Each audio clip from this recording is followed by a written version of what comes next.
Welcome to the It's in Queens podcast. I'm your host, Jeff Simmons, and this is the only podcast that focuses on Queens, the borough that has it all. This podcast is brought to you by the Queens Economic Development Corporation and the Queens Tourism Council. They work tirelessly to showcase our borough as a destination that's filled with amazing experiences, as well as cultural gems and opportunities for everyone who lives here, works here, or is visiting. This summer certainly has given us some rough weather. We've had these stretches of intense heat, plenty of humidity, and enough rain to make you wonder whether to head out without sunscreen, an umbrella, or both. But amid all of that, one thing I've really enjoyed while walking around Queens this summer is seeing just how much is blooming around us. You see flowers in so many front yards and community gardens, in tree beds, and in window boxes outside apartment buildings and businesses, and tucked into little corners of neighborhoods where someone has taken the time to plant something beautiful.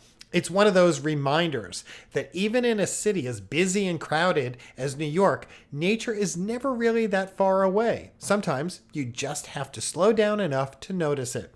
And if you want a one-stop shop, so to speak, for flowers, trees, gardens, wildlife, sustainability, and a little breathing room from the pace of the city, well, there is a place right here in Queens that should be on your list. Queens Botanical Garden in Flushing. Queens Botanical Garden has roots that go back to the 1939 and 1940 New York World's Fair, where a 5-acre horticultural exhibit called Gardens on Parade introduced visitors to an elaborate display of plants and landscapes. After the fair, local residents helped to save and expand the gardens, and the Queens Botanical Garden Society officially opened in 1946. And that garden moved to its current Main Street location in 1961, and it has grown into a 39-acre urban oasis in the heart of Flushing. And there is still a living connection to the World's Fair history. 2 blue Atlas cedars that were moved from the original site now frame the tree gate structure at the Main Street entrance. What I also like about Queens Botanical Garden is that it reflects the borough around it. Its mission is not simply about displaying plants, it's about bringing people and plants and cultures together through gardens and education, as well as environmental stewardship, community programming, and events throughout the year. And leading that work is Evie Hantzopoulos, the executive director of Queens Botanical Garden. She spent much of her career in education and nonprofit leadership, and she's led the garden since 2022, helping guide its programming and community partnerships and vision for what an urban botanical garden can be. I recently spoke with Evie about the garden and what visitors can discover there this summer, and the role a green space like this can play in a borough as active and diverse as Queens. Here's our conversation. So you have led Queens Botanical Garden since 2022. What has been the most rewarding part of leading an institution where plants, people, and cultures meet? Well, I think it's right there in the tagline, right? It's because it's where people, plants, and cultures meet. It's not only a beautiful garden, we're the only 100% botanical garden in the city, with very high standards for environmental sustainability, but it's also a place where people can really learn about plants. It's different than a park, right? We are a botanical garden. And we also celebrate the cultures of New York City, of this borough, of this community, and do that through our programming and also our collections. So there's always a lot going on here. It's never just, a garden. It's also a cultural space. It's an education space. It's a place where people can learn and get their hands dirty, literally, and figuratively as well. So I think all of those things, make it a wonderful place to be. And of course, we have tremendous staff here, and just wonderful, people who come to visit the garden. So we love it all. And it's a wonderful summer destination. For anyone who's never visited the garden, what do you want them to know about it? Well, I think there's just a lot to see here. We're not as big as some of the other botanical gardens in the city, but we do pack a lot within our 39 acres.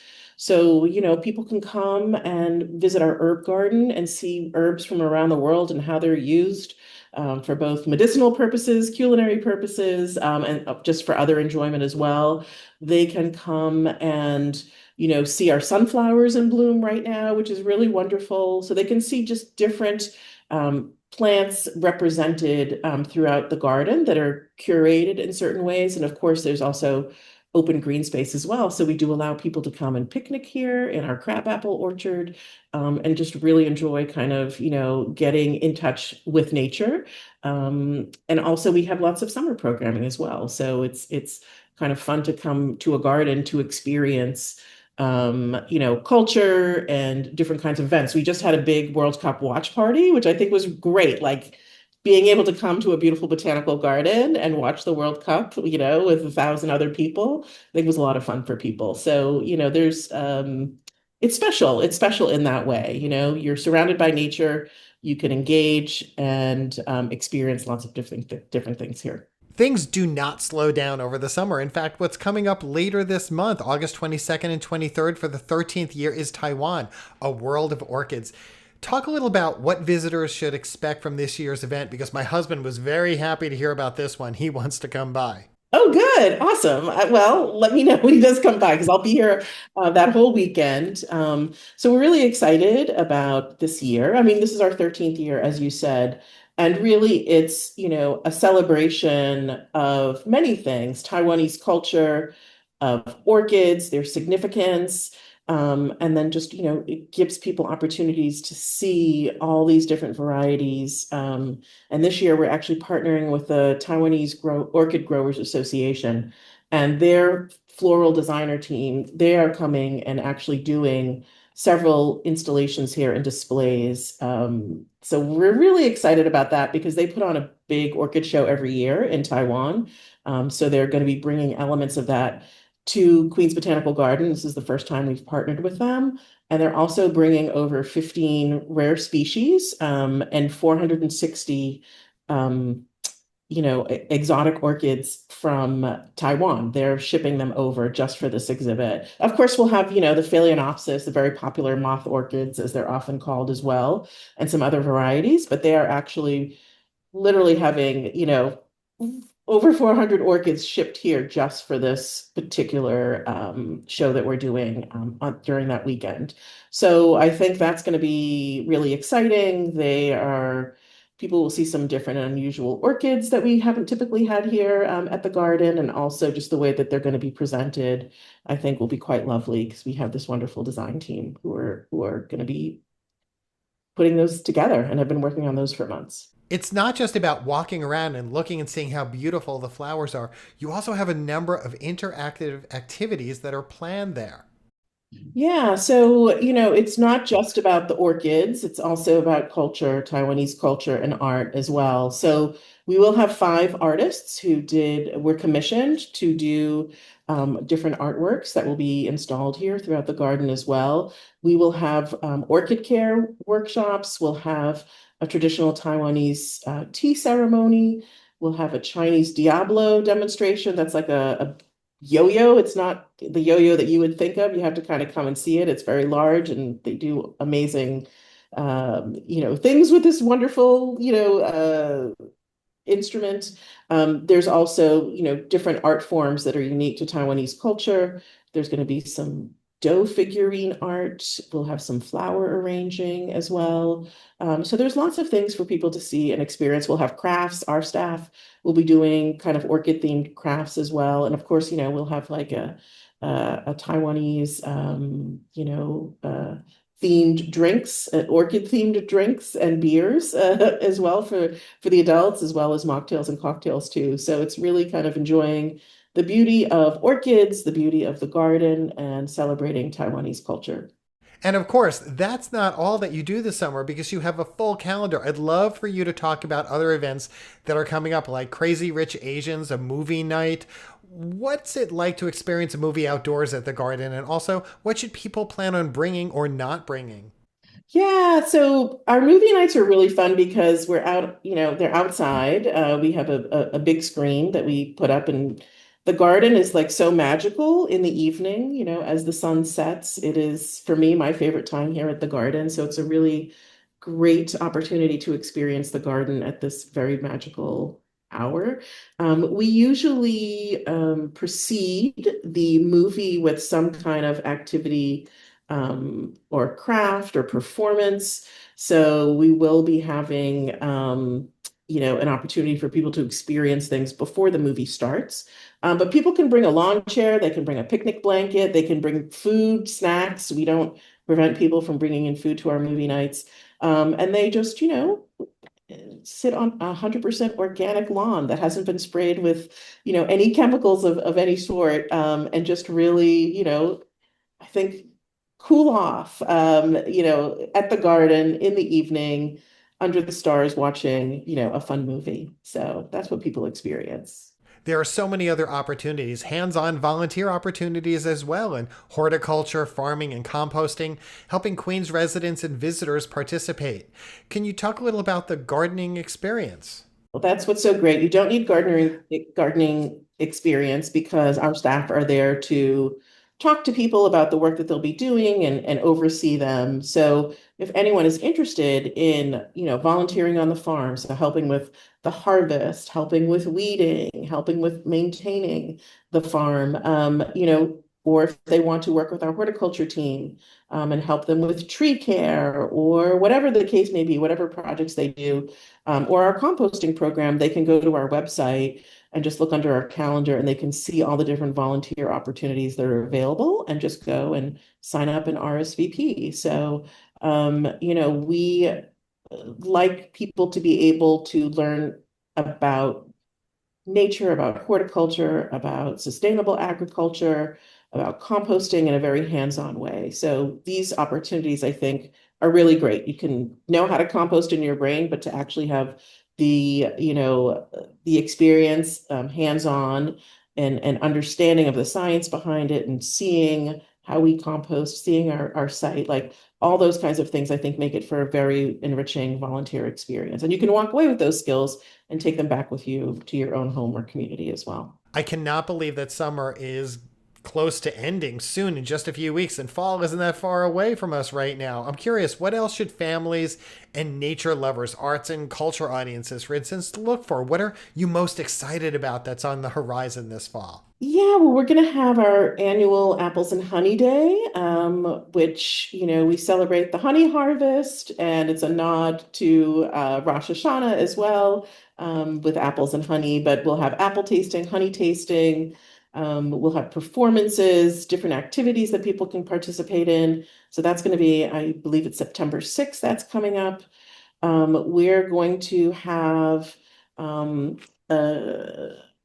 towards the end of September, a day where we're partnering with the Office of Emergency Management and Guardians of Flushing Bay, who are here also in Queens, to really look at being prepared. So emergency response, but we're going to look at, the whole issue of climate change, but it will be fun. There'll be performances, there'll be activities, there'll be, music, all sorts of things as well. And that's coming up at the end of September. And really the best way for people to know, like I said, they can go to our website and definitely follow us on Instagram as well, because we post about what is going to be um, coming up and happening. So, and then, we do have these, we have a partnership with Enclave, and we'll have several outdoor art installations that are going to be on view throughout the late summer and fall as well. So people should come and check out the really good public art that we have at the garden right now. And you mentioned the website, so I want our listeners to check it out. What's the website address? So the website address is just queensbotanical.org. And if they can go there, and if they want to follow us on Instagram, they could see our handle there.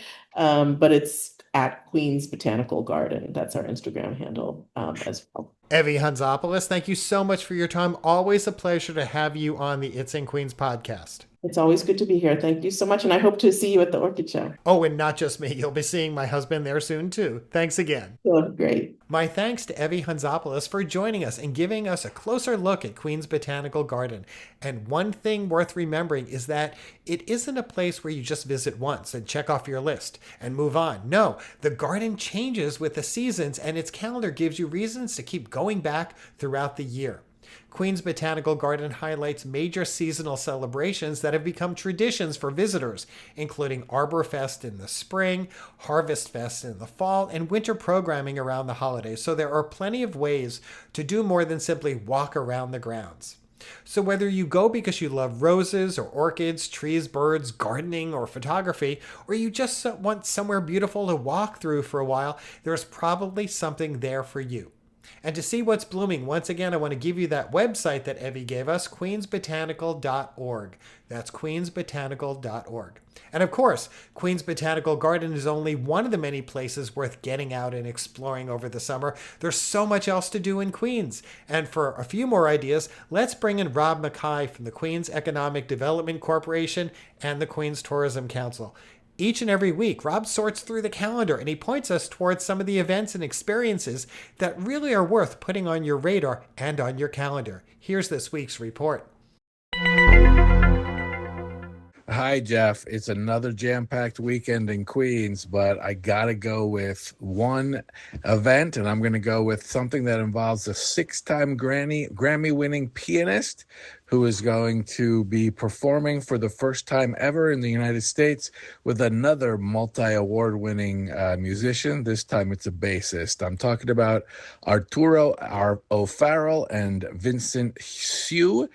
They will be sharing the stage at Flushing Town Hall this Saturday, August 15th. Now, these two are pretty big names, and they will actually, after the show, participate in a Q&A moderated by a woman named Tracy Heitern-Suffren, who used to be the executive director of the National Jazz Museum. O'Farrell, I don't know what I imagine everyone knows about him. He's beyond the Grammys that he's won. He also has 17 nominations. He's commissions all over the place, Jazz at Lincoln Center, Apollo Theater. And Vincent Hsu might be less known because he's born in Taiwan, but he's won a bunch of Golden Indie Music Awards for jazz. And he has all kinds of other, he's studied with a bunch of different jazz percussionists. He's had artistic residencies and all that other stuff. And what's probably the most fun about the whole thing is that each one really respects the other. And so I'm sure they're really looking forward to sharing the stage together. All right. Thank you. Thanks, Rob. Whether your next outing takes you to a garden, a concert, a museum, a restaurant, or maybe even a neighborhood festival, I hope you make a little room for discovery before the summer slips away, because Queens rewards curiosity. You can turn a walk down a familiar block into something new just by paying closer attention. For more ideas about what to see and do, visit the It's in Queens website at itsinqueens.com. It's such an easy place to find events and attractions and destinations. There are so many reasons to get out and enjoy the borough, and you'll find them all at itsinqueens.com. And if you're interested in business news or resources, ways to help your business grow, well then head right over to the Queens Economic Development Corporation's website at queensny.org. And when you're out exploring Queens, take a few moments and take some photos and share them with us. Make sure to tag us on Instagram. Use the hashtag #It'sInQueens. We always like seeing the borough through your eyes. We're often told to stop and smell the roses, and there's a reason that phrase has endured. Ralph Waldo Emerson wrote, "The earth laughs in flowers." The earth laughs in flowers. That's so interesting to remember. So this week, I hope you'll find a little of that laughter for yourself. Slow down when you can. Look around. Notice what's blooming, whether it's at Queens Botanical Garden or right outside your own front door. I'm your host, Jeff Simmons. Thank you again for listening. Enjoy the rest of your summer, and I'll see you next time on the It's in Queens podcast.